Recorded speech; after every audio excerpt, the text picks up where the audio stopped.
Morning. Trevor Bernard here. I come to look for one of my rabbit farmers, chicken farmers. Dane, come introduce yourself. Hi everybody, my name is Dane. I'm a young rabbit farmer getting there. Looking very young, you know, when I saw Dane for the first time, Dane looked like him about 16 years old. But Dane is actually a very much so a big man in the industry. Has a 9-to-5 job, works 6 days a week and has his rabbit farm and chicken farm that he does in his backyard. As you see, along his fence line, something that we always encourage, he has some trichantera plant that you know this is rabbit feeding really, and he has mulberry plants here and so forth. So we come today to have a look at Dane's operation. He's a very active person vocally in the rabbit groups, and you know, is one of the young mentors in the groups that shows all the farmers and teach them of the different ways of doing things. So let us take a look at his operation now. These are your boxes? Yeah, these are the nest box. So this is the nest box that Dane use. He just makes some little box. This look like what, about 8 inches by 12? I think 15, something like that, about Yeah. 24 inches. I don't remember the exact Okay, size. so these are how he builds his nest box. You know, people have different ways of doing things, but this is his nest box here. So we are in Dane's backyard, where he has. Let us take a look at his chicken farm first, though. He raises chicken. How much head of chicken you have here, Dane? Right now we have 100, 125. And the person in the background is Dane's mother, you know? You want to introduce yourself, mommy? I'm Miss Forbes. I'm Dane's mother. I'm here in the days when I'm gone to oversee everything. When them born and what time them born and what have you. So you mean you help with the record keeping and so forth with the animals? Yeah. And you look after the chicken and the rabbit and everything for the it? rabbits for Because, as I said, I have to go to work. Okay. And boy, when he come in the night, he's so tired. When they put the grass up top, me have to climb on the ladder. You put the grass on the roof? Yeah, So we to dry get the the grass grass on the down. The reason why we put the grass on the top is because we want it to quail out much faster and that down on the bottom because of the sunlight. So as you can see, we have guinea grass right here. We put several other grasses, but right now it's guinea grass for now. So we just spread it along the rooftop and then turn it. Some of the time we don't get the chance to turn it, but pretty much. So going back down now. You have here down the bottom you have 100 and we have 100 on the bottom and we have 25 at top. 25 up top. So when we butcher the one on the bottom now, we shift down the one at the top and come bring down. them down. Yeah, and then we start again. So how often you butcher? Well, my mother butcher like when them reach like 6 weeks, 6 week old she butcher. Some of the time when she get a good stock, she might butcher at 5 weeks. Okay. So you butcher every week almost then? Like every 3 weeks. Every 3 weeks. Every 3 Where you weeks. supply your market? So in the community? In the community and family members. And family members. Okay. And you have a good market? Well, so far it's going on good. Okay. You also the layers? Yes. Yes. But this is farm A. The layers are on farm B. Oh, you have another We farm? have another farm. Okay. So let us take a look at the rabbits.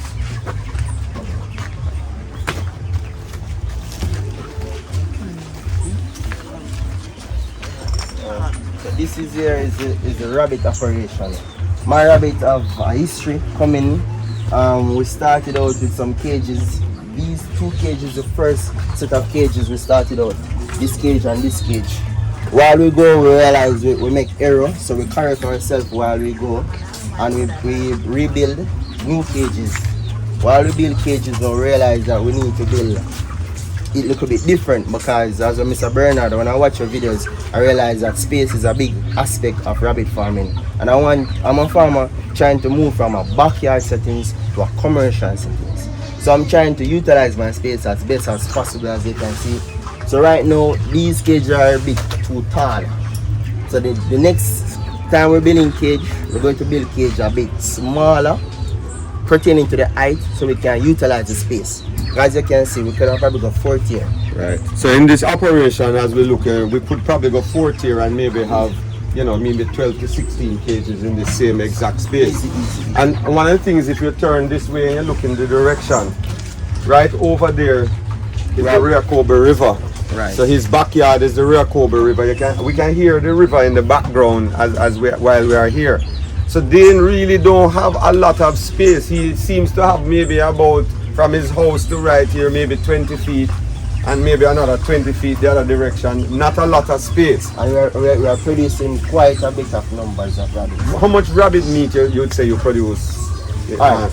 For the month, I would say I produce like every other month though. Because I don't get it maybe a month. So every other month I produce at least 60 pounds of rabbit meat. So he's producing small settings. Right. So from this small setting, he's producing 60 pounds of meat every 2 months. Right. Every 2 months he produces. Your feeding program, Dane. What you feed the rabbits on? What is your main feeding program? Alright, my main feeding program right now, we use the guinea grass. We dry it out. Where you get the guinea grass? We cut it nearby. Okay. We cut it nearby. When I was driving coming here and I look along the roadside coming, a lot of open lands and a lot of, what is this area again? This is Spanish Town Garden Pen. Garden Pen in Yes. Spanish Town. Yes. And I notice a lot of forages along the roadside. So you go and cut those forages When we get the chance. when you get the chance When we get the and chance. feed. And you also use bag feeding. Yes, we use 2 bag feeding right now. We're trying to go on the next side of bag feeding. What do you mean? We are using the rabbit feed or we're using the lamb and ram. The next feed I'm thinking of trying now is the milk booster. Right. Yes, the reason why we use the 2 specific rabbit feed, right, 2 specific feeds right now, we use the rabbit feed for the females and the males on this section right here. The lamb and ram, we use it on the growth. The reason being now the lamb and ram give you a high protein level with the Better growth rate. Yes, and not just better growth rate, the rabbits are a little bit more fatter, round upon the curves. Right. People that say the cocoa bucket shape, the rabbit them round. Right. So we kinda like that. So that's why we keep on using it. We try it and it works. And also the weaning, when the weaning weight and the weaning process, and when you reach the 4-week, 6-week mark, the ram and lamb really increases that weight a lot. Right. But the only thing is that you have to feed this along with forages. So it's the ideal way to use forage and the feed. And I'm urging farmers to try their best, their utmost best to try to store feeds, because right here I have a drum empty right now, and this drum is not for water, it's for the bush. So when I cut forage and I quail it out, I ram it in this. Also, you're doing a farm of silage.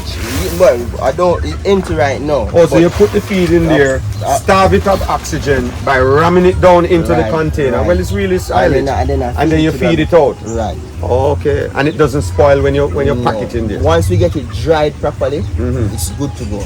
Okay.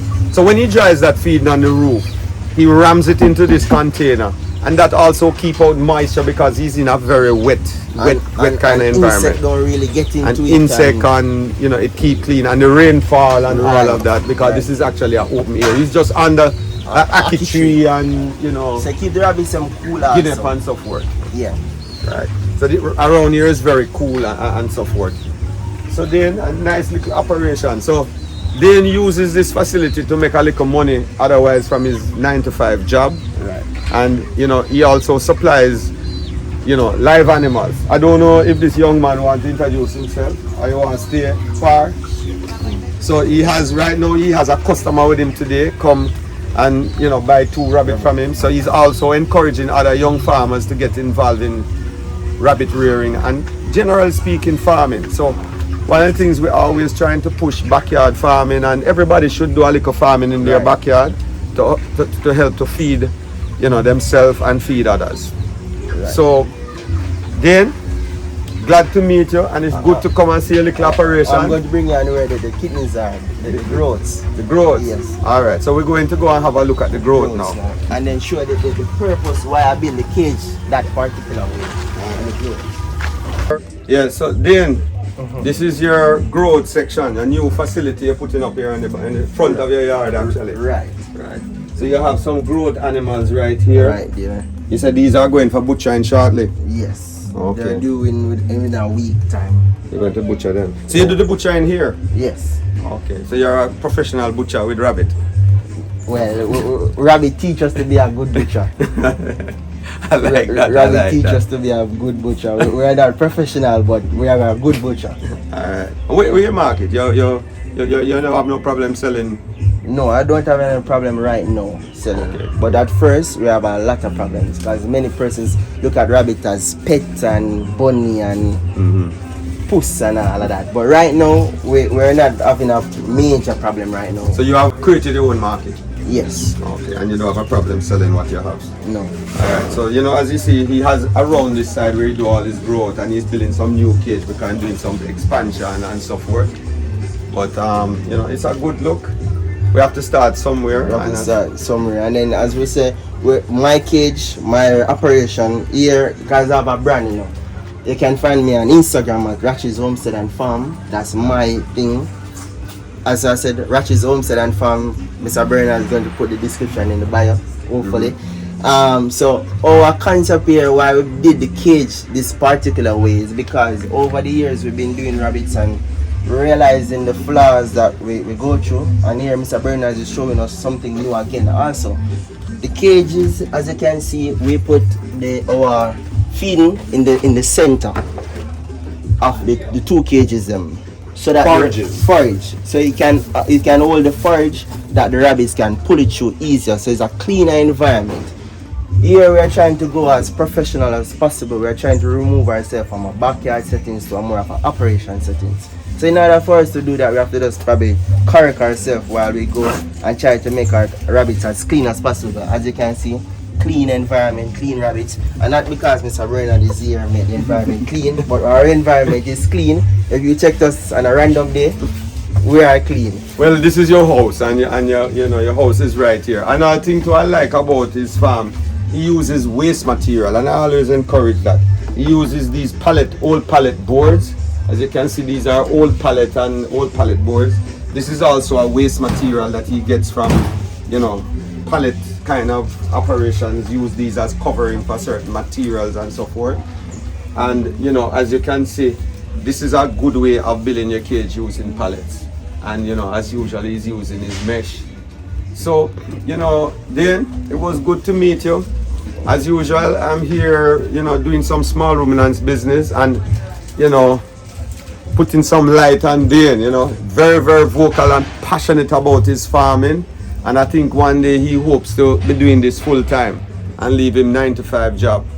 I'm very, very happy here to meet him and to present him and show his farm.